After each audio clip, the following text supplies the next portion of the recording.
Hey y'all, I wanted to come on real quick and talk about our children.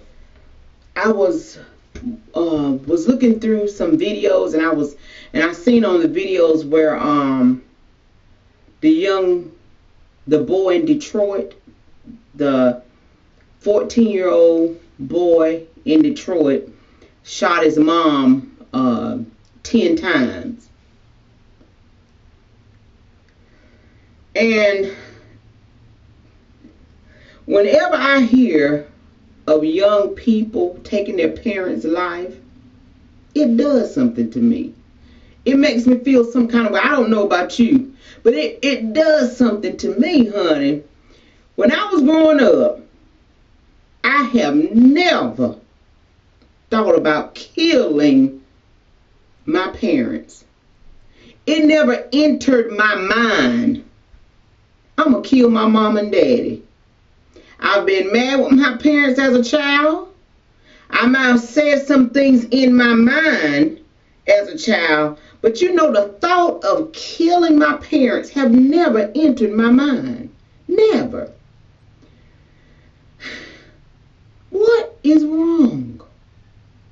I'll tell you, I about need some help. What is happening to our young people? I mean, 14 years old. And you know what? There was another incident too, where this young child had shot his stepmom, and she was pregnant. He shot her and got on the school bus and went to school. Y'all remember that story a while back too? And then you remember the teenage boy that shot his mama and dad? No, I think he beat him in the head with a hammer or something. Because he wanted to have a party. He killed both of them, put them in the room, and then invited the people over to have a party, and had the party while his parents was in the room dead. I mean, what is going on with the thinking process, with the thought process of our young people, where they actually are taking their parents' lives and have no remorse? Don't feel no kind of way about it? Something is bad wrong, like my bishop used to say. Something is bad wrong when you have a child, even the thought and acting out on it, I'm going to kill my mama. Honey, that was unheard of in my house when I was growing up. Them thoughts, what I'm trying to say, we didn't think that way back then. I know I didn't in my household. And the children I hung around, I never heard nobody talking about killing their parents or so mad with their parents they were going to do anything to them. It's like the mindset of the young people today is totally different from when we grew up. You know what I'm saying? When we grew up, you didn't talk back to your parents. You didn't smack your lips. They tell you something, you go... You didn't do none of that. I done it one time, honey, and I wish I ain't had those lips after I done that. You didn't talk back to adults, period. If you would talk back to your teacher, when I was going to school, they could paddle you. You could get sent to the office and get your tail paddled. And then you got home, you got another whipping. And you know what? Those things was good for us. Not one paddling, not one whipping my parents ever delivered to me hurt me. It did. It made me a better person. There's a way to discipline. And I know some people just totally disagree with spanking. They don't believe in it. That's fine. Go and raise. You know what? You can raise. I think it depends on the child's It depends on the child. You can raise some children, I believe, without spanking them. Maybe a very small percentage of them. But sometime in their life, you're going to have to pop them to let them know you mean business. You know what I'm saying? I don't know nobody that's raised a child and the child is okay without some type of physical discipline. Now, maybe you have. I don't live where you live. But, you might get a kid down there, my mom never beat me, I turned out great. That may be possible. But I find it very hard, honey. You got to discipline children. You got to set some standards in the household for children.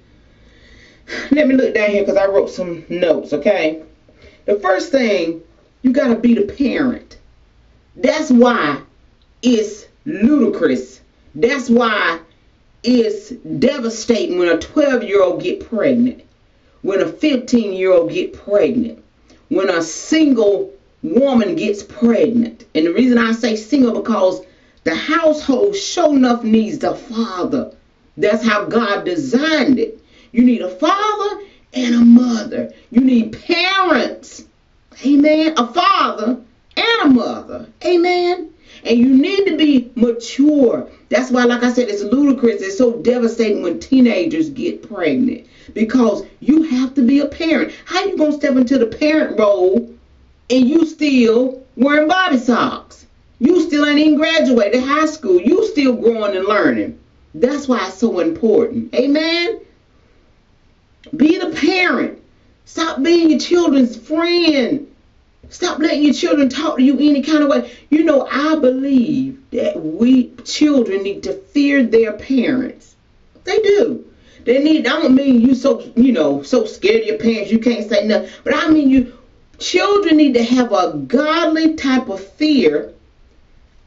It's such a reverence, such a high respect. When I say fear, I mean in regards of high respect.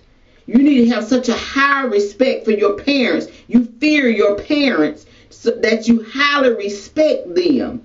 Children don't fear parents no more. They don't. They say anything to them. I've seen children cuss in front of their parents. Even adult children, they cuss in front of their parents. Child, in my house, to cuss in front of my mom and daddy, you would never have met me here on YouTube. That would have happened. You wouldn't have. And it bothers me to this day when I see people, the mother and the daughter or the children around the mother, and they just cussing and using all kind of language. That's your mama. That is your mama standing in front of you. Respect. You don't cuss at your mama or cuss in the presence of your mama. That's your mama. But because we have want to become our children's friend so bad, we leave out being the parent. You got to be the parent, honey. There's a time to be a friend, but you got to, don't let that friend override your parenting. Amen. Don't let you be such a parent that your children see you as somebody like in the streets. Be the parent. Set boundaries for your children. Don't let them just run wild, do anything they want. Child, they got their own mind, honey. Let them children be children. No, honey. You can't let children be children. You got to set some boundaries. Let them know. First, you got to let them know who they are. Hey, we the Joneses. We the McNeils. We the Smiths, honey. We don't do stuff like that. Set a high regard. Let your children know at a young age who they are, who their family is. Amen. So they can begin to walk in that same standard. I don't mean make your children, be what you want them to be. Or, or let your children, well, your grandfather was a lawyer, your daddy was a lawyer. I don't mean that. But I mean set boundaries and let them know your family is a well-to-do family when it comes to respect and character and integrity. That's what I mean. Okay? Privacy. A lot of our children hear children tell their parents, get out my room, I need my privacy. When you're living in your parents' house, you don't have no room. You don't have no privacy. My children can tell you this, honey. And to this day, I still will go behind my children and look in their things. You know why? Especially at a young age, 13, 14, 15, 16 years old, you can't give your children so much privacy that you don't know what's going on. Because at that age, 13, 14, 15, the young tender age, they can get involved with people, especially with the internet being like it is now. Your child can get in contact or get involved or start having a relationship with somebody that's going to take them off course, with somebody they don't need to be involved in. Amen. You give them a certain amount of privacy. You know what I'm saying? Like if you going in their room, it's okay to knock on your door, just to give them respect. That's a level of respect. That's a level of privacy, right? But when I come in your room, you can't tell me, get out, I want my privacy. No, those words don't, no, we don't do that. So, you gotta be involved. Sometimes you gotta look in your children's things to see what's going on with them. Because if you don't, honey, it will remain a secret until you get that phone call. Child, Billy at school, he done shot everybody up in the cafeteria. But you would know that. You would get heads up on that sometimes if you go and look in their notebook. If you look under their bed. If you look under their closet. Amen. You got to, because they're young, they're tender, they're easily persuaded. You've got to be involved in your children's lives. Are you going to find out everything they're doing? No, not everything, but my God, if you get involved and cut out some of this, oh, I let my children have all the privacy they want. No, you can't have all the privacy you want at 13 and 14, because there's some things you got secret that don't need to be secret. Amen. So you just think if you go in your child's room and find a note that they're going through depression.